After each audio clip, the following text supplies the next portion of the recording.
ಎಲ್ರಿಗೂ ನಮಸ್ಕಾರ. ಈ ದಿನ ಏನು 107 ರೂಪಾಯಿಗೆ ಪೆಟ್ರೋಲ್ ಮಾರಾಟ ಮಾಡ್ತಿದ್ದಾರೆ. ಇದರಿಂದ ಜನಸಾಮಾನ್ಯರಿಗೆ ಆಗೋ ತೊಂದರೆ ಒಂದಲ್ಲ ಎರಡಲ್ಲ. ಇದ್ರ ಬಗ್ಗೆ ಯಾವುದೇ ಜನಪ್ರತಿನಿಧಿನೂ ಮಾತಾಡ್ತಾ ಇಲ್ಲ. ಯಾಕೆ ಗೊತ್ತಾ? ಅವ್ರು ಮಾತಾಡೋದು ಇಲ್ಲ ಬಿಡಿ ಇದ್ರ ಬಗ್ಗೆ. ರಾಜ್ಯದಲ್ಲಿರೋ ಕಾಂಗ್ರೆಸ್ ಸರ್ಕಾರ ಇರ್ಬೋದು, ರಾಷ್ಟ್ರದಲ್ಲಿರೋ ಕೇಂದ್ರ ಸರ್ಕಾರ BJP ಸರ್ಕಾರ ಇರ್ಬೋದು, ಯಾವುದೇ ಪಕ್ಷದ ಯಾವುದೇ ನಾಯಕನೂ ಪೆಟ್ರೋಲ್ ಬೆಲೆ ಏರಿಕೆ ಬಗ್ಗೆ ಮಾತಾಡಲ್ಲ. ಮಾತಾಡಿದ್ರೆ ಅವ್ರ ಬಗ್ಗೆ ಇವ್ರು ಹೇಳ್ತಾರೆ, ಇವ್ರ ಬಗ್ಗೆ ಅವ್ರು ಹೇಳ್ತಾರೆ. 59-60 ರೂಪಾಯಿಗೆ ಸಿಗಬೇಕಾದಂಥ ಪೆಟ್ರೋಲ್ ಈ ದಿನ 107 ರೂಪಾಯಿಗೆ ಯಾಕೆ ಮಾರಾಟ ಮಾಡ್ತಾಯಿದ್ದಾರೆ? 29 ರೂಪಾಯಿ ರಾಜ್ಯ ಸರ್ಕಾರದ ವ್ಯಾಟು, 19 ರೂಪಾಯಿ ಕೇಂದ್ರ ಸರ್ಕಾರದ ಟ್ಯಾಕ್ಸು, 3.5-4 ರೂಪಾಯಿ 4.25 ರೂಪಾಯಿ ಏನು ಡೀಲರ್ಶಿಪ್ದು ಕಮಿಷನ್ನು, ಇದನ್ನೆಲ್ಲ ಸೇರಿಸಿ 107 ರೂಪಾಯಿಗೆ ಇವತ್ತು ಸರ್ಕಾರಗಳು ಮಾರಾಟ ಮಾಡ್ತಾಯಿವೆ. ಇದ್ರ ಬಗ್ಗೆ ಯಾವುದೇ ಜನಪ್ರತಿನಿಧಿ ಮಾತಾಡಲ್ಲ. ಇದರಿಂದ ಅವ್ರಿಗೇನು ತೊಂದರೆ ಆಗಬೇಕಾಗಿಲ್ಲ.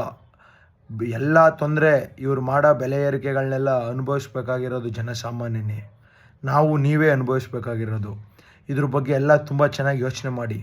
ಈ ದಿನ ಡಾಲರು 96 ರೂಪಾಯಿ 87 ಪೈಸೆ ಆಗಿದೆ.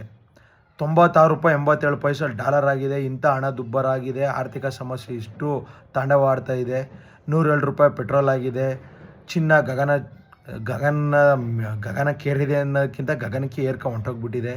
ಯಾರು ಖರೀದಿನೇ ಮಾಡೋಕ್ಕಾಗಲ್ಲ, ಮಧ್ಯಮ ವರ್ಗದವರು, ಬಡ ಜನರು. ಈ ರೀತಿ ಆದಾಗಲೂ ಕೂಡ ನಮ್ಮ ದೇಶದ ಪ್ರಧಾನಿಗಳು ವಿದೇಶ ಪ್ರಯಾಣದಲ್ಲಿದ್ದಾರೆ. ಅವರ ಫ್ರೆಂಡು ಮೆಲೋನಿಗೆ ಮೆಲೋಡಿ ಚಾಕ್ಲೇಟ್ ತಿನ್ನಿಸ್ತಾ ಇದ್ದಾರೆ.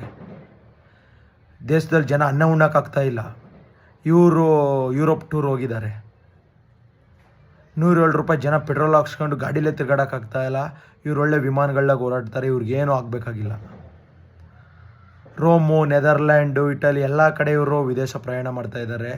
ಅವ್ರ ಫ್ರೆಂಡು ಮೆಲೋನಿ ಮೇಡಮ್ ಅವರು ಇಟಲಿ PM ಏನಿದ್ದಾರೆ, ಅವ್ರಿಗೆ ಮೆಲೋಡಿ ಚಾಕ್ಲೇಟ್ ತಗೋಗಿದ್ದಾರೆ. ಇಲ್ಲಿಂದನೇ, ಭಾರತದಿಂದನೇ ಅವ್ರು ಚಾಕ್ಲೇಟ್ ತಗೋಗಿದ್ದಾರೆ.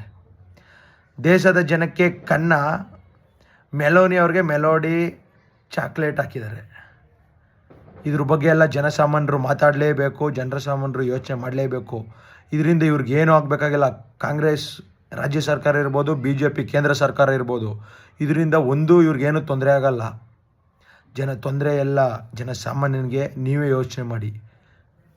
ಈ ಗ್ರಾಮ ಪಂಚಾಯತಿ, ತಾಲೂಕ್ ಪಂಚಾಯತಿ, ಜಿಲ್ಲಾ ಪಂಚಾಯತಿಯಿಂದನೇ ಪ್ರಾದೇಶಿಕ ಪಕ್ಷಗಳು, ರೈತ ಸಂಘ ಇರ್ಬೋದು, ಅಲ್ಲಿ ಎಲ್ಲ ಕಡೆ ರೈತ ಸಂಘ ಇದೆ. ಇಲ್ಲ ಕರ್ನಾಟಕ ರಾಜ್ಯ ಸಮಿತಿ ಪಕ್ಷ, KRS ಪಕ್ಷ ಇರ್ಬೋದು, ಉಪೇಂದ್ರರವರ ಪ್ರಜಾಕೀಯ ಪಕ್ಷ ಇರ್ಬೋದು, ಯಾವುದಾದರೂ ಬದಲಾವಣೆ ತರೋಣ. ನಮ್ಮಿಂದಲೇ ಬದಲಾವಣೆ ಸಾಧ್ಯ. ಜೈ ಕರ್ನಾಟಕ ಮಾತೆ, ಜೈ ಭಾರತ ಮಾತೆ.